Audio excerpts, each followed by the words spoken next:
sa trahedya ang masaya sanang outing ng isang mag-anak sa isang condominium sa Mandaluyong. Ang isa kasi sa kanilang kasamang bata na kuryente habang naliligo sa swimming pool. Mula sa Mandaluyong nakatutok live si Marisol Abduraman, exclusive. Marisol.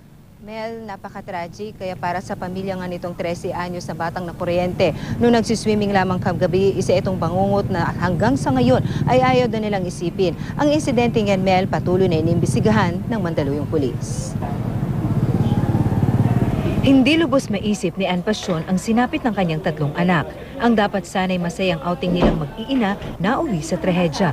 Namatay ang anak ni Anna, si Pauline, 13 taong gulang, nang makuryente umano sa swimming pool ng Gateway Regency Condominium ng Robinson sa Mandaluyong kagabi. 6 kasama ko pa siya, tapos 7:25 sabihin ng doktor, patay na siya. Parang syempre, hindi totoo yan. Hindi mo pa matanggap. Hindi mo pa kaagad matatanggap. Kwento ni Ann, inibitahan sila ng kanyang bayaw na mag-swimming at mag-overnight sa condo. Magkakasama raw na nag-swimming sina Pauline at mga kapatid na sina Pearl, 16 na taong gulang, at Paul, 12 taong gulang.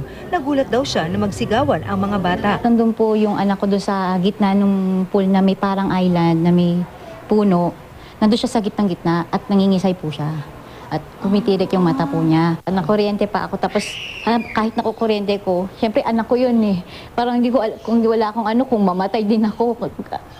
Tunulak-tulak, hanggang sa maalis siya dun sa island na yun sa gitna. Lumapit daw ang gwardiya ng condo at tumulong na itinakbo si Pauline sa ospital. Pero idineklara itong dead on arrival. Hindi matanggap ni Ann ang pagkawala ng anak. Kawawa naman yung anak ko. Marami pa yung pangarap. Ayon sa pamilya, base raw sa isinagawang otopsiya ng Soko, nasunog ang baga ng dalagita. Ang lola ni Pauline na nagbakasyon lang sa bansa para makasama ang mga apo, labis ang paghihinagpis. Yung apo ko na yun, yung pa naman yung nag-embrace sa akin, nasabi niya sa akin, Lola, bukas babalik ako, babalik kami rin bukas. Kasi nga, I have only how many days na andito ako for vacation. Kapabayaan ng namamahala ng kondo ang sinisisi nila. Nakuryente raw kasi si Pauline sa island ng swimming pool na may ilaw. Dapat lagyan nila ng sign na sasabihin nila hindi pwede na maligo ang mga bata o ganyan. At least aware.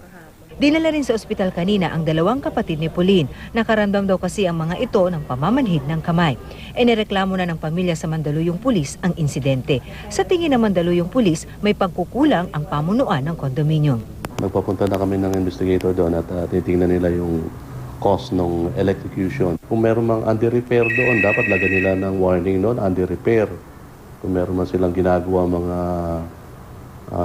repair, particularly doon sa mga electrical wirings na yun, dapat merong mga warnings man lang dapat.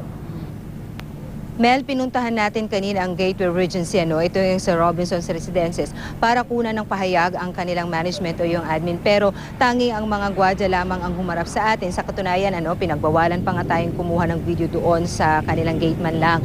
At ayon sa kanilang security officer na ating nakausap na tumangging magbigay ng kanyang pangalan, matapos ang ilang minuto nating paghihintay, ayon sa kanya, wala raw ni isa man na taga-admin ang handang humarap sa atin dahil lahat daw sila ay nasa labas. Pero sinabi sa atin ng pamilya ng biktima na kagabi raw, Mel, merong mga representative from Robinsons ang nandoon, nagpaabot lang daw ito ng kanilang pakikiramay pero hindi na nila ito muling nakausap pa. Mel? Maraming salamat sa iyo, Marisol Abduraman.